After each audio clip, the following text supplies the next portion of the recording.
So students, आज के लिए हमारा टॉपिक है जो हमने फर्स्ट बाउंड्री वैल्यू प्रॉब्लम और सेकंड बाउंड्री वैल्यू प्रॉब्लम की थी कल, उसमें existence and uniqueness of solution. First boundary value problem जब की तो हमने उसमें कंडीशन निकाल दी कि क्या कंडीशन वैलिड होनी चाहिए, और ऐसे ही हमने सेकंड बाउंड्री वैल्यू प्रॉब्लम की तो उसमें भी हमने कंडीशन निकाल दी। फाइनली रिजल्ट, और दोनों का रिजल्ट कुछ ऐसा था कि उसमें एक तरफ तो जैसे ये सेकंड बाउंड्री वैल्यू प्रॉब्लम का रिजल्ट है कि एक तरफ है 2 mu G1 plus iota G2 और एक तरफ एनालिटिक फंक्शंस है, ये सारे एनालिटिक फंक्शंस। ठीक है, ये सेकंड बाउंड्री वैल्यू प्रॉब्लम का रिजल्ट है। और जी1 और जी2 ये एक्चुअली में u1 प्लस आयोटा u2 के बराबर है, जी1 प्लस आयोटा जी2। अब हम कहते हैं कि जो सोल्यूशन है, एक तो वो एग्जिस्ट करेगा, ये बताओ कि सोल्यूशन एग्जिस्ट करता है, और एक कि वो यूनिक भी होगा। फिर पहले एग्जिस्टेंस और फिर उसकी यूनिकनेस। कौन सा सोल्यूशन? बाउंड्री वैल्यू प्रॉब्लम का। बाउंड्री वैल्यू प्रॉब्लम के जो सोल्यूशंस है वो एग्जिस्ट भी करेंगे और वो यूनिक भी होंगे। अब बाउंड्री वैल्यू प्रॉब्लम्स जो थी उनकी फाइनल इक्वेशन में एक तो यही काम की इक्वेशन है,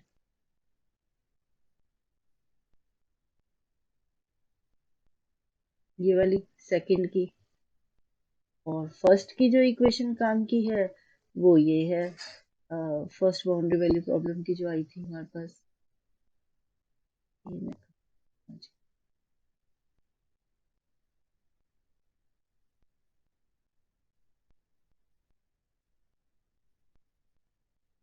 ठीक है, फर्स्ट बाउंड्री वैल्यू प्रॉब्लम के बाद हमने ये भी कहा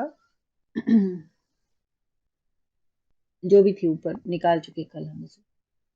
तो अब हमें उसकी पहले एग्जिस्टेंस की बात करते हैं कि सोल्यूशन एग्जिस्ट करेगा। सोल्यूशन का मतलब क्या होता है कि आपकी ये जो इक्वेशन है और ऐसे ही दूसरी इक्वेशन, वो दोनों का एक कॉमन सोल्यूशन बन जाए, वो दोनों इक्वेशन सॉल्व हो जाए। जैसे आप कहते हो, मान लो आपकी एक इक्वेशन है x plus Y is equal to 7, दूसरी x minus Y is equal to 10। आप इन दोनों को जोड़ के x निकाल देते हो 17/2, फिर y निकाल देते हो, तो दोनों इक्वेशंस को जो सेटिस्फाई करे वो सोल्यूशन है। यही मतलब है। तो यहाँ पर हम सोल्यूशन निकाल रहे हैं दो बाउंड्री वैल्यू प्रॉब्लम्स का, एक सोल्यूशन कॉमन। तो पहले तो यही दिखाना है कि वो सोल्यूशन एग्जिस्ट करता है। तो हमने इन दोनों कंडीशंस को पहले लिखा कि क्या क्या है ये कंडीशंस। अब ये कंडीशन है हमारे पास, सबसे पहले हमने लिखी ये तो सेकंड वाली, और ये फर्स्ट वाली। फर्स्ट वाली में इधर F1 प्लस आयोटा F2 था। फर्स्ट वाली में ये T और उससे कनेक्टेड थे, T1 T2 स्ट्रेसेस से, और ये डिस्प्लेसमेंट से कनेक्टेड है। ये डिस्प्लेसमेंट्स इसमें नोन थे, और उसमें उसमें हमारे पास स्ट्रेसेस नोन थे, stresses known on the boundary. तो ये फर्क था। अब इनका एक कॉमन सोल्यूशन चाहिए, तो हमने इन्हें ठीक करके लिखा। हमने कहा कि ये यहाँ 1 है, यहाँ k है, तो फाई के आगे अल्फा लगा दो और z की जगह t यूज करो। यहाँ z है और हम अब कॉमन सोल्यूशन में t वर्ड लिख दिया, तो अल्फा अल्फा की वैल्यू यहाँ 1 बन जाएगी और यहाँ बन जाएगी k। तो यहाँ बनेगी 1 और यहाँ है k। फिर हमने अगली टर्म लिखी, वहां पर हमने कहा फाई डैश बार t, और यहाँ ये वैल्यू z थी और ये माइनस z थी। अच्छा, ये वाली जो टर्म थी, ये इसमें एक प्लस और -1 का फर्क था, तो हमने इससे बचने के लिए हमने इसको जब टी में लिखा तो प्लस में लिख दिया। अब इसको प्लस बनाने के लिए मुझे यहाँ माइनस लगाना पड़ा, यहाँ प्लस लगाना पड़ा, और यहाँ भी माइनस लगाना पड़ा, तभी मैं इसे प्लस बना सकती थी। ठीक है, अब ये तो सेम हो गया, इस टर्म का कुछ नहीं लगाना पड़ा। यहाँ पर ये प्लस हो गया तो ये भी सेम हो गई, जेड जेड दोनों में। ठीक है, तो टी लगा दिया। बस ये पहले में ही फर्क है 1 और -k का। तो अल्फा की वैल्यू 1 है जब फर्स्ट बाउंड्री वैल्यू प्रॉब्लम के लिए, दूसरे के लिए -k है। अच्छा इस तरफ आई, इस तरफ माइनस ट्यू म्यू का फर्क है। ठीक, तो ये जो पूरी टर्म थी इस पूरी का नाम रख दिया एफ टी, कि फर्स्ट बाउंड्री वैल्यू प्रॉब्लम में एफ टी ये है, second boundary problem value problem में एफ टी ये होगा। अब देखो यही लिखा हुआ है यहाँ, alpha is equal to 1, T is equal to Z, F T is this. First boundary value problem में सेकेंड में अल्फा माइनस के है, टी जेड है और एफ टी ये है।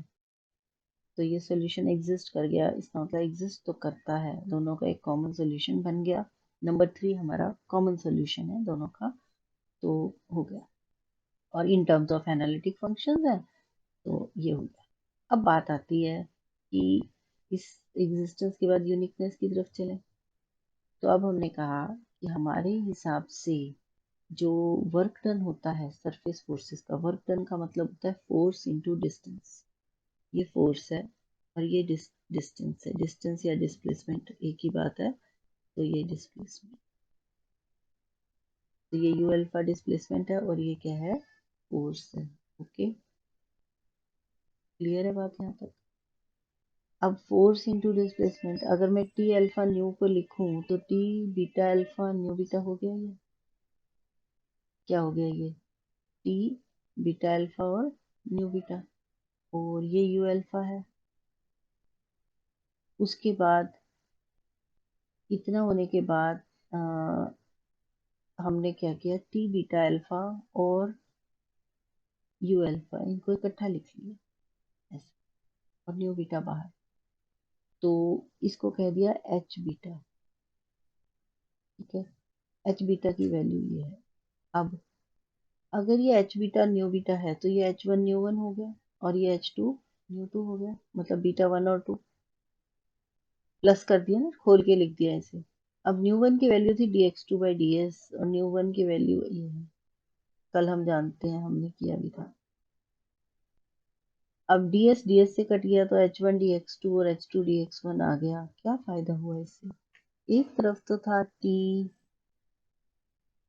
और अल्फा और न्यू, ठीक है, और दूसरी तरफ है, एक तरफ तो है देखो T alpha new you alpha और डी एस, और दूसरी तरफ ये आ गया।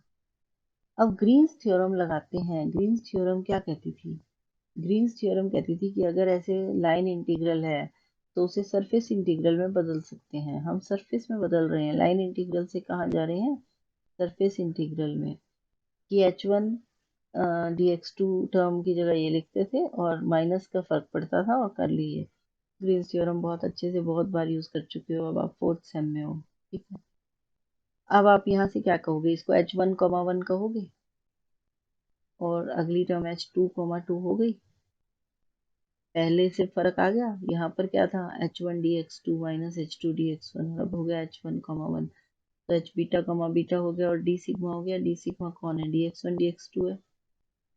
ठीक है, तो इसका मतलब हुआ यहाँ से एच बीटा कॉमा बीटा और डी सिग्मा, तो टी बीटा अल्फा और यू अल्फा, तो अब हमारे पास क्या आ गया, टी बीटा अल्फा और U alpha. It means H beta की जगह लिख रहे हैं हम, ये बात एच याद है, हाँ जहाँ पुट किया था, एच क्या पुट किया था, ये देखो, ये रहा एच बीटा था टी बीटा अल्फा और यू अल्फा, तो टी बीटा अल्फा और यू अल्फा कॉमा बीटा है। अब कॉमा बीटा को अब ये खोलते हैं, बाहर डेरिवेटिव है, दो चीजों का गुना है, तो प्रोडक्ट रूल लगा दिया, T beta alpha comma beta you alpha ऐसे कैसे, अगली बार टी बीटा अल्फा ऐसे कैसे, you alpha comma beta D sigma, तो फिर T beta alpha comma beta you alpha, और ये टी बीटा अल्फा और यू अल्फा कॉमा बीटा को लिखा ये ई और डब्ल्यू रोटेशनल होता था और ये होता था लीनियर, लीनियर डिस्प्लेसमेंट और रोटेशनल।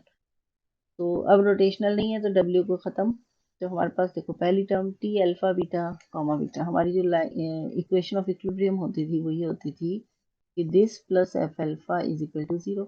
इसका मतलब इसकी वैल्यू माइनस एफ एल्फा हो गई, तो इसकी जगह माइनस एफ एल्फा रख दिया। यू एल्फा ऐसे कैसे, और डी सिग्मा, और टी बीटा अल्फा ऐसे कैसे, ये टर्म खत्म, ई अल्फा बीटा। अब ये वैल्यू 2W के बराबर होती है, ये हम पहले करके आए हुए हैं, स्ट्रेन एनर्जी डेंसिटी फंक्शन कहते हैं इसे। तो ये हो गया यहाँ तक। तो आपके पास जो राइट हैंड साइड पे था, लेफ्ट हैंड साइड पे था, बाकी ये चीज़ें भी उधर ले गई, ये प्लस का हो गया और ये इज इक्वल टू के बाद रह गया। तो आपके पास ये आ गया कि ये हमारा फाइनली सोल्यूशन आ गया है। नंबर 4 में हमने क्या दिखाया, ये है स्ट्रेसेस की वजह से वर्क डन, ये है डिस्प्लेसमेंट की वजह से वर्क डन, ये फोर्सेस हैं, बॉडी फोर्सेस, ये भी फोर्स है, force into displacement, force into displacement. ये सरफेस फोर्सेस की वजह से है, ये बॉडी फोर्सेस की वजह से है, और ये 2W ये स्ट्रेन एनर्जी फंक्शन है। अब हम यूनिकनेस दिखाएंगे कि यूनिकनेस, इस यूनिकनेस के लिए ही ये निकाला रिलेशन, ताकि इसकी सहायता से हम यूनिकनेस दिखा सके। अब हमने कहा कि हम मान लेते हैं कि हमारा जो यूनिकनेस नहीं है, दो आंसर पॉसिबल है उसी इक्वेशन के, एक you alpha one, T alpha one, ये, और टी अल्फा बीटा वन, और एक मतलब एक तो यू अल्फा वन, एक यू अल्फा टू, एक टी अल्फा बीटा वन, और एक टी अल्फा बीटा टू। मान लेते हैं दो दो सॉल्यूशन पॉसिबल है, यूनिक नहीं है। तो उस केस में इनकी घटा करके एक नया चीज लिख ली, यू अल्फा अपनी तरफ से डिफाइन कर ली घटा करके। अगर ये जीरो दिखा दिया मैंने तो इसका मतलब यूनिक हो जाएंगे। तो अब अपनी तरफ से शुरू किया हमने, इसका डेरिवेटिव ले लिया कॉमा बीटा लगा के, तो इनका भी हो गया दोनों का। ठीक है। अच्छा, अब ये भी इक्वेशन ऑफ इक्विलिब्रियम को सेटिस्फाई करेंगे, जब ये करता है तो ये भी करेगा, ये भी करेगा, तो ये सब कर रहे हैं, तो इनको घटाते हैं, तो एफ अल्फा कट गया, तो ये क्या आ रहा है, अगर मैं एफ अल्फा कट गया तो इधर टी अल्फा बीटा, देखो इनको घटा कर क्या आएगा, T alpha beta comma beta का 1 minus T alpha beta comma beta का 2 इज इक्वल टू 0। और यही तो ये है। तो इसका मतलब हुआ कि आपकी आ, ये जो है दोनों सेटिस्फाई करते हैं। अब इस इक्वेशन की हेल्प से यहाँ तक पहुँच गए हम। ठीक, ये 0 पे आ गए। अब हमने कहा कि हमारी हमारी जो इक्वेशन थी वो, उसमें एफ अल्फा 0 हो गया, जब ये 0 हो गया तो एफ अल्फा, हमारी दूसरी टर्म में एफ अल्फा था, देखो ऐसे थी एफ अल्फा यू अल्फा और डी सिग्मा। तो अब डबल इंटीग्रल था वहाँ ग्रीन्स थ्योरम लगाने के बाद। ठीक है, जब ये 0 हो गया तो एफ अल्फा 0 हो गया, तो खत्म बात, ये टर्म खत्म हो गई, इतना रह गया। अब हमने कहा कि फर्स्ट बाउंड्री वैल्यू प्रॉब्लम में तो ये बराबर होंगे। फर्स्ट बाउंड्री वैल्यू प्रॉब्लम में क्या होता है, stresses are known on boundary, stresses पता है। ठीक है, तो जो चीज पता है उसको थोड़ा ना निकालते हैं, वहां पर तो यू निकाल रहे होते हैं हम, जो पता है वो तो पता ही है। तो हमने कहा कि ये बराबर होंगे, ये बराबर होंगे, तो न्यू बीटा से गुना बराबर, तो ये टर्म घटा दी, 0 हो गई, टी अल्फा न्यू 0, तो इसको भी 0 उड़ा दिया, ये टर्म उड़ गई। ठीक है। अच्छा, सेकंड बाउंड्री वैल्यू प्रॉब्लम में ये बराबर होते हैं, तो वहाँ यू अल्फा 0। अब तुम्हारे पास आया था पहली टर्म में तो टी अल्फा न्यू था, ऐसे ही था, टी अल्फा न्यू था, और यू अल्फा था। दूसरी टर्म डबल इंटीग्रल में एफ अल्फा था, और बराबर थी वो दो इन डब्ल्यू डी सिग्मा की। अब एक बार फर्स्ट बाउंड्री वैल्यू प्रॉब्लम में तो ये 0 है, सेकंड बाउंड्री वैल्यू प्रॉब्लम में ये 0 है। ठीक है, तो जब मिक्स्ड होएगी उसमें क्या होगा, मिक्स्ड बाउंड्री वैल्यू प्रॉब्लम में ये भी 0 ये भी 0, तो आपके पास सिर्फ क्या बचा, तो मतलब ये जो सारा कुछ ही 0 हुआ, और सिर्फ ये बचा 2W डी सिग्मा। तो इसका मतलब, और W हमें पता ही होता है हाफ टी अल्फा ई अल्फा बीटा। ठीक है, टी अल्फा बीटा ई alpha beta, T alpha beta को जो हमारा स्ट्रेस स्ट्रेन रिलेशन है उससे क्या लिखते थे, lambda theta delta I J plus 2 mu E I J, ये बार बार हमने यूज किया था ना। ठीक है, टी आई जे, तो वही यहाँ लिखा है। अब इसको आगे खोल दिया, ये भारी अल्फा बीटा था वो अंदर मल्टीप्लाई हो गया। ठीक, तो डेल्टा अल्फा बीटा और ई अल्फा बीटा, ई अल्फा अल्फा हो गए, ये ई अल्फा बीटा का स्क्वायर, ई अल्फा अल्फा यानी थीटा हो गया बड़े वाला। एक थीटा पहले था, एक थीटा, ये तो थीटा का स्क्वायर हो गया। उसके बाद इसको खोल दिया तो E11 प्लस E22 का स्क्वायर, यहाँ E11 square plus E22 square plus E12 square. ये क्वाड्रेटिक इक्वेशन है, ये भी पावर 2 में है सारी, ये भी पावर 2 में है, पॉजिटिव है और सारे स्क्वायर्स हैं, पॉजिटिव भी है, क्वाड्रेटिक भी है, डेफिनेट फॉर्म। तो इसका मतलब इंटीग्रल को अगर जीरो बनाना है, इंटीग्रल जीरो कब आप कह रहे हो ये इंटीग्रल जीरो है, डब्ल्यू कह रहा है कि मैं तो हमेशा पॉजिटिव हूँ, डब्ल्यू जीरो हो ही नहीं सकता।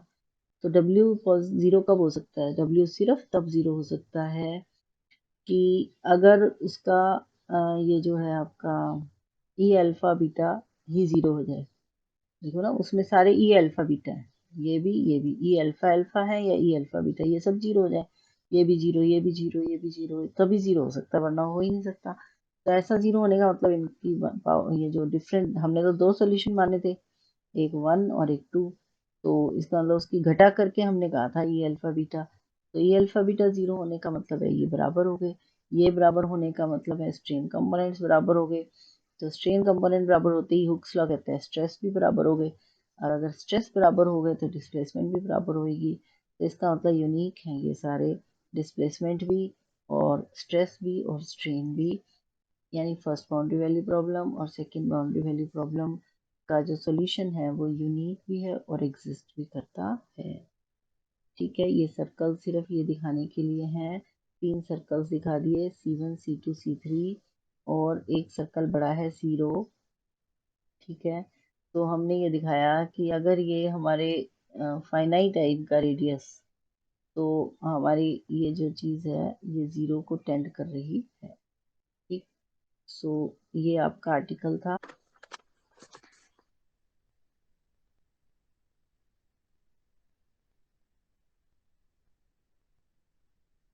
देखिए, ये हमारा टॉपिक का नाम है एग्जिस्टेंस एंड यूनिकनेस ऑफ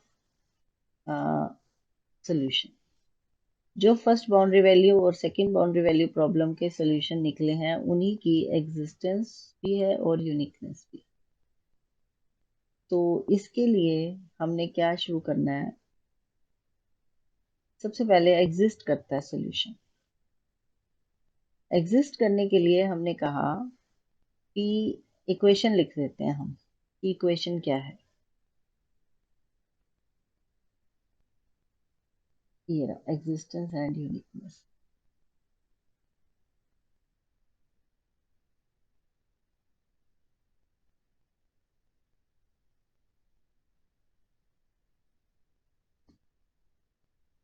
देखो, सबसे पहले हमने इक्वेशन लिखी फर्स्ट बाउंड्री वैल्यू प्रॉब्लम।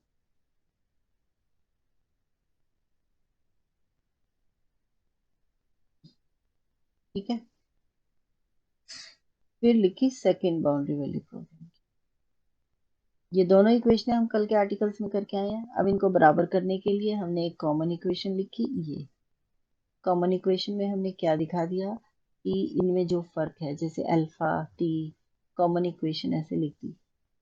अब कॉमन इक्वेशन में ये जो अल्फा है उसकी वैल्यू के, यहाँ माइनस लगाया, ये प्लस का हो गया और ये प्लस बन गया।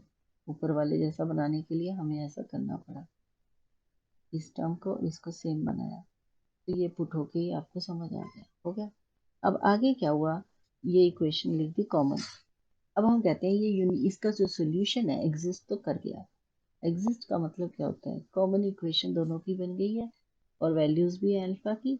अब हमें यूनिक दिखाना है, यूनिकनेस की सोल्यूशन यूनिक हो।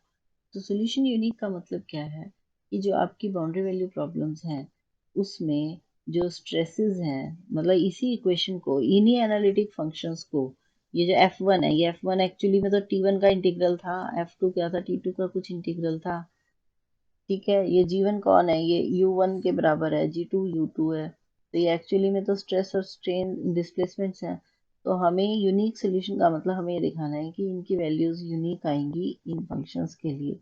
तो हमने कहा लेट पॉसिबल, इनके दो दो आंसर है, दो, ऐसे ही यू का मान लिया।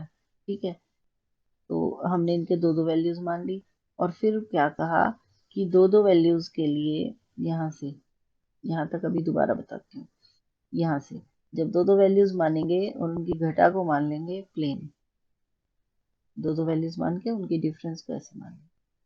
इससे पहले हमने इनका एक ऐसा रिलेशन निकाला जो टी अल्फा और यू अल्फा और स्ट्रेन एनर्जी डेंसिटी फंक्शन तीनों जिसमें हो, इसको क्लेप्रेंस भी कहते थे, क्लेप्रन इक्वेशन। ठीक है, तो इस रिलेशन तक पहुंचने के लिए हमने क्या किया, ये आप पिछले साल या इस साल दोबारा आएगा, एक क्लेप्रन आपके पास सिलेबस में होता है, मुझे ये नहीं ध्यान इलास्टिसिटी में है या मैकेनिक्स ऑफ सॉलिड में किसी और सेक्शन में आएगा, पर आएगा। तो क्लेप्रॉन के लिए हमने कहा क्या किया, हमने यहाँ से शुरू की बात कि हमें पता है हमारा टी अल्फा न्यू और यू अल्फा वर्क डन होता है। ठीक है, तो वर्क डन के बाद इसको क्या कहा, आ, ये हमने कहा कि टी अल्फा न्यू को T beta alpha new beta लिख सकते हैं, यू अल्फा अपनी जगह, फिर यू अल्फा को इसके साथ जोड़ दिया, यू अल्फा इसके साथ इकट्ठा कर लिया और न्यू बीटा बाहर है, तो ये जो यू अल्फा था इसके साथ इसको नया नाम रख दिया अपनी मर्जी से H beta, H beta new beta हो गया। एच बीटा न्यू बीटा को खोलेंगे तो ये दो हो गए, डीएस था बाहर, न्यू वन को डीएक्स टू बाई डीएस लिखते थे, न्यू टू को डीएक्स वन बाई डीएस लिखते थे, बाहर डीएस है, डीएस कट गया, तो एच वन डीएक्स टू और एच टू डीएक्स वन। ठीक है, यहाँ तक। अब ग्रीन्स थ्योरम क्या कहती है कि कर्व लाइन इंटीग्रल जो है वो सरफेस इंटीग्रल बन सकता है, और सरफेस इंटीग्रल बनेगा तो इसका पहले वाले का तो डेरिवेटिव होता था with respect to X one, जो इसके साथ है ना इससे उल्टा होता था, और माइनस का एक निशान और लगता था, मतलब ये प्लस बन जाता था, और कर लिया एच टू बाय कर लिया एक्स टू हो जाएगा। तो ये ग्रीन्स थ्योरम थी, और बाहर D X one D X two आएंगे उसको डी सिग्मा कह दिया, सरफेस स्मॉल सरफेस एलिमेंट, जैसे D X one D X two का नया नाम डी सिग्मा रख लिया। ठीक, तो ये हो गया। अब इसको एच वन कॉमा वन कहेंगे, और ये एच टू कॉमा टू है, इसको एच बीटा कॉमा बीटा कह दिया। एच बीटा कॉमा बीटा के बाद एच कौन था, एच हमने माना था ये एच बीटा, ये ये अगर एच बीटा है तो एच बीटा कॉमा बीटा क्या होगा, ये प्रोडक्ट रूल लगेगा इसका बीट कॉमा बीटा, इसके लिए पहले टी बीटा अल्फा पर बीटा लगा दिया, यू अल्फा ऐसे कैसे, अगली बार टी बीटा अल्फा ऐसे कैसे, और यू के साथ अल्फा कॉमा बीटा। तो यही बात यहाँ की है इसने, ये देखो, ये पहले इस पर लगाया और फिर ये, फिर उसके बाद T beta alpha comma beta you alpha D sigma, दो अलग अलग इंटीग्रल हो गए। अब हमने ये रोटेशनल एनर्जी होती है, रोटेशन है नहीं, सारा कुछ लीनियर है, तो ये खत्म, जीरो है। डब्ल्यू, इस डब्ल्यू को और उस डब्ल्यू को मत कंफ्यूज करना, ये स्ट्रेन के लिए होते हैं, वो स्ट्रेन एनर्जी डेंसिटी फंक्शन है।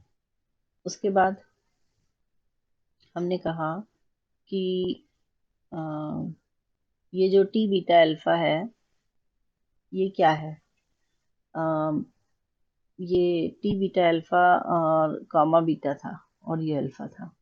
ठीक है, अब हमारी इक्वेशन ऑफ इक्विलिब्रियम क्या कहती है, T beta alpha comma beta plus F alpha zero, तो इसका मतलब इसकी वैल्यू क्या माइनस एफ अल्फा है कि नहीं, इसकी वैल्यू होगी माइनस एफ अल्फा, वो माइनस एफ अल्फा यहाँ रखा हुआ है, ये एक तो दिखता नहीं है, ये है माइनस एफ अल्फा और यू अल्फा और डी सिग्मा, ये रकम है। ठीक है, अगली रकम ये हो गई, ये टर्म जीरो। अब इसको हमने स्ट्रेन एनर्जी डेंसिटी फंक्शन से डब्ल्यू कह दिया, ये टू डब्ल्यू होता है, यहाँ तक पहुंच गए। तो हमें ये रिलेशन मिल गया कि एक तरफ तो ये रकम है, माइनस वाली उधर जाएगी तो प्लस हो जाएगी, इज इक्वल टू दिस। ये यहाँ तक रिजल्ट पहुंचने के बाद अब हम इस पे यूनिकनेस लगाना शुरू करते हैं, ये किया हमने यूनिकनेस के लिए ही है। यू अल्फा बराबर इनका डिफरेंस, टी अल्फा बीटा इनका डिफरेंस, अब T alpha beta comma beta भी मान लिया तो वो भी वन और टू का डिफरेंस। ठीक, अब हमें पता है कि जब ये हमारी इक्वेशन ऑफ इक्विलिब्रियम को सेटिस्फाई करता है, इक्वेशन ऑफ इक्विलिब्रियम ये होती थी, तो ये भी करेगा ये भी करेगा, क्योंकि ये कहता है कि मैं भी स्ट्रेस हूँ पूरा, ये भी पूरा स्ट्रेस है और सोल्यूशन भी है, तो दोनों जब सोल्यूशन है दोनों करेंगे सेटिस्फाई, दोनों करेंगे, उनको घटाएं तो इसका मतलब इनका डिफरेंस तो जीरो आ गया, डिफरेंस जीरो आने का मतलब ये खुद जीरो आ गया, यहाँ तक पहुंच गए। तो इसका मतलब टी अल्फा बीटा तो इक्वेशन ऑफ इक्विलिब्रियम को सेटिस्फाई करता है, और एफ अल्फा जीरो, जब ये कह रहा है कि ये जीरो ही आ गया तो इसका मतलब एफ अल्फा, जब हम इक्वेशन ऑफ इक्विलिब्रियम में इसको रखेंगे तो दिस प्लस एफ अल्फा होता था, ये जीरो आ गया, तो एफ अल्फा अपने आप ही क्या हो गया, जीरो हो गया, तो वही एफ अल्फा हम आखिरी में जीरो लिख देंगे। अब हमने एफ अल्फा को जीरो कर दिया तो फिर दो ही रकमें बची, इन दो रकमों में से अब इसको जीरो करना है। इसको जीरो करने के लिए हम कहते हैं कि जो देखो ना तीन थी टर्म, ये थी जमा ये थी, बराबर है ये तो जीरो हो गई एफ अल्फा जीरो, क्योंकि जो टी अल्फा बीटा है वो इक्वेशन ऑफ इक्विलिब्रियम को तो सेटिस्फाई करेगा ही, तो T alpha beta comma beta plus F alpha ने जीरो होना था, और अभी आपने कह दिया कि ये खुद ही जीरो है। अगर ये जीरो हो गया तो एफ अल्फा अपने आप ही जीरो हो गया। एफ अल्फा जीरो होने का मतलब है कि आपकी एक रकम तो चली गई, ये वाली बीच वाली 3 रकमें थी ना टोटल, उनमें से ये रकम तो उड़ गई, खत्म। यही बची ये बराबर ये। अब जो ये बराबर ये 2 रकमें बची हैं, इनमें से अब मुद्दा रह गया सिर्फ उसको उड़ाने का। यहाँ तक पहुंच गए। अब इसको गायब करना है। इसको गायब करने के लिए हमने कहा कि फर्स्ट बाउंड्री वैल्यू प्रॉब्लम में तो स्ट्रेस तो पता होते हैं, ठीक है। तो हम ये कह सकते हैं जब ये चीज हमारी बराबर होगी, स्ट्रेस पता है, तो इनके साथ न्यू बीटा को गुना करें, इनको घटाएं तो ये जीरो आता है। तो ये टर्म जीरो हो जाती है। और सेकंड बाउंड्री वैल्यू प्रॉब्लम के लिए यू अल्फा जीरो हो जाता है, और इसमें इन दोनों की गुना है, ये गुना ये। एक बार ये जीरो हो रहा है फर्स्ट बाउंड्री वाली प्रॉब्लम में, सेकंड में ये जीरो, तो अल्टीमेटली जीरो तो ये बन ही रहा है, चाहे टी अल्फा न्यू जीरो बने चाहे ट्यू अल्फा। पूरी टर्म खत्म। तो सॉरी।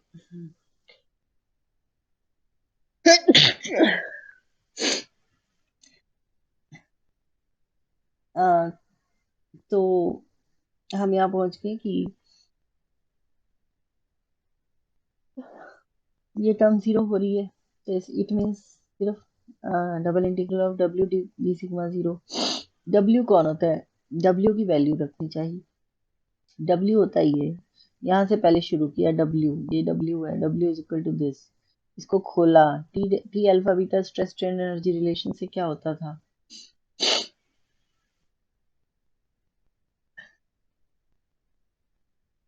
टी अल्फा बीटा होता था, देखो T alpha beta is lambda theta delta alpha beta plus 2 mu E alpha beta. अब मैं अगर इसकी गुना ई अल्फा बीटा से करती हूँ तो ई अल्फा बीटा यहाँ भी गुना हो जाएगा और यहाँ भी, ठीक है। तो ई अल्फा बीटा का स्क्वायर हो गया यहाँ तो, और ये डेल्टा के साथ है तो ई अल्फा अल्फा हो गया। ई अल्फा अल्फा का मतलब क्या होता है? E one one plus E two two होता है, ठीक है। एक थीटा बाहर था, ये खुद भी थीटा हो गया ना, ई अल्फा अल्फा एक्चुअली में थीटा ही होता है। तो आप ई अल्फा अल्फा को समझोगे कि आपका ये हो गया एक, तो हाफ लेमडा, एक थीटा ये था, एक थीटा और हो गया तो थीटा स्क्वायर का मतलब E one one plus E two two का स्क्वायर। और ये अल्फा बीटा का होल स्क्वायर है। अगर मैं इसको खोलती हूँ अल्फा वन टू, तो ये 3 रकमों का स्क्वायर, सब कुछ स्क्वायर, ये तो पॉजिटिव डेफिनेट होएगा। ये जीरो तो तब हो सकता है जब ये भी जीरो, सारे अलग अलग जीरो हो जाए, सिर्फ तभी संभव है इसका जीरो होना। ये सब जीरो कब हो सकते हैं? ये सब जीरो होने का मतलब है कि ये अल्फा बीटा जीरो, ये अल्फा बीटा जीरो तो इनका वन और टू की घटा थी। ये अल्फा बीटा कौन था? ये अल्फा बीटा तो बराबर था उनके घटा के, तो ये बराबर हो गए। अगर स्ट्रेन बराबर हो गए तो स्ट्रेस तो बराबर होंगे हुक्स लॉ से, और अगर स्ट्रेस बराबर है डिस्प्लेसमेंट कंपोनेंट भी उसी को फॉलो करते हैं, यूनिकनेस आ गई कि सब कुछ यूनिक होगा जब फर्स्ट बाउंड्री वैल्यू प्रॉब्लम और सेकंड बाउंड्री वैल्यू प्रॉब्लम का सॉल्यूशन निकाला जाएगा। इसको छोड़ दीजिए, खास बात है। ये सिर्फ रीजन के लिए है कि हमने एक छोटे से कर्व के लिए काम किया, फिर उसे जनरलाइज किया है पूरे कर्व के लिए, बड़ा कर्व, ठीक है ना। अभी आपने एक सर्कल के लिए प्रूव किया क्योंकि आप सिंगल इंटीग्रल पे एक सी लिख रहे हो, तो मान लो C1 के लिए किया, फिर C2 के लिए, फिर C3 के लिए, फिर C रो के लिए जनरलाइज कर रखा है, और कुछ नहीं है यहाँ। कि जैसे जैसे रो गोज टू इंफिनिटी वैसे वैसे हो जाएगा।